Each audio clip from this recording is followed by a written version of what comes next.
भारतीय लोक कथाओं की एक ऐसी कहानी सुनते हैं जो हमें सिखाती है कि कुछ शॉर्टकट मंजिल तक नहीं बल्कि सीधे बर्बादी तक ले जाते हैं।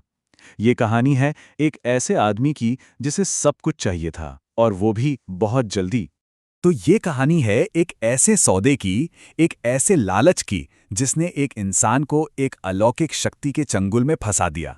एक ऐसा सौदा जिसका पछतावा उसे अपनी पूरी जिंदगी करना था।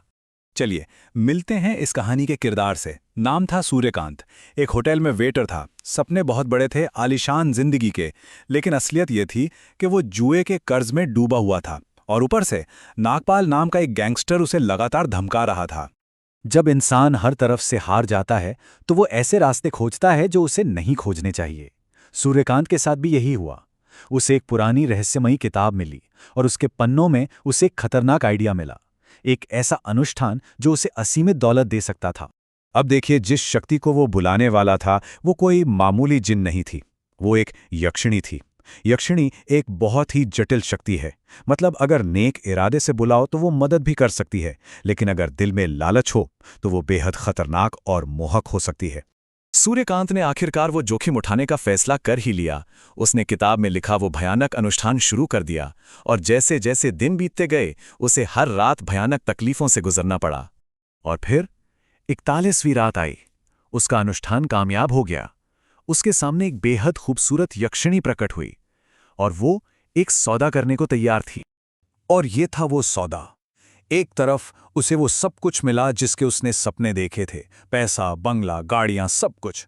लेकिन दूसरी तरफ जो कीमत उसे चुकानी थी वो एक जाल था।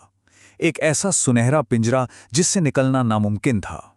शुरुआत में तो सूर्यकांत अपनी नई जिंदगी और दौलत में खो गया, लेकिन बहुत जल्दी वो यक्षिणी के अमानवीय स्वभाव से तंग आ गया।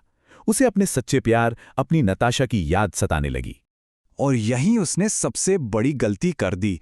वो किताब की सबसे जरूरी चेतावनी भूल गया था कि यक्षिणी को बुलाया तो जा सकता है, पर वापस भेजा नहीं जा सकता। उसके इनकार करते ही यक्षिणी का असली भयानक रूप सामने आ गया। यक्षिणी का बदला बहुत ही विनाशकारी था। उसकी फैक्ट्री रहस्यमयी तरीके से जलकर राख हो गई, और जब वो घबराकर नताशा के घर भागा तो जो उसने देखा उसने उसकी रूह कंपा दी। नताशा की लाश छत से लटकी हुई थी, और यक्षिणी वहीं खड़े होकर उसे देख रही थी। तो आखिर में उसके पास क्या बचा? जीरो। ना दौलत, ना उम्मीद, और ना ही दिमागी सुकून। वो पूरी तरह टूट चुका था।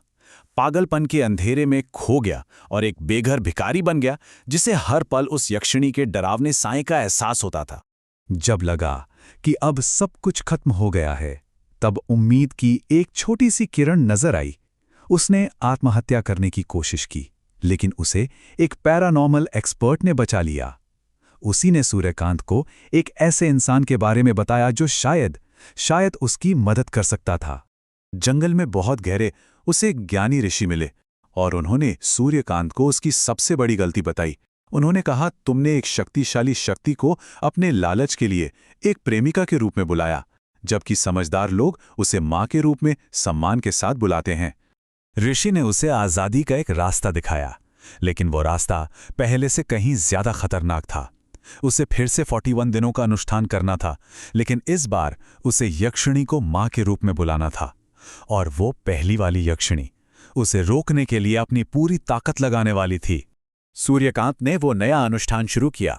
इस बार यक्षिणी ने उसे अनइमेजिनेबल डर दिया।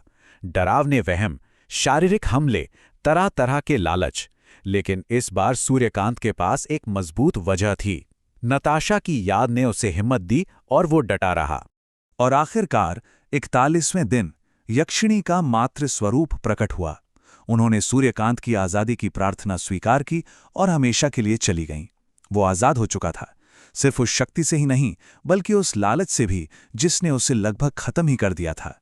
सूर्यकांत की ये कहानी एक बहुत ही डरावनी याद दिलाती है कि कुछ दरवाजे कभी नहीं खुलने चाहिए, और जो रास्ता सबसे आसान लगता है अक्सर वही सबसे ज्यादा विनाशकारी होता है।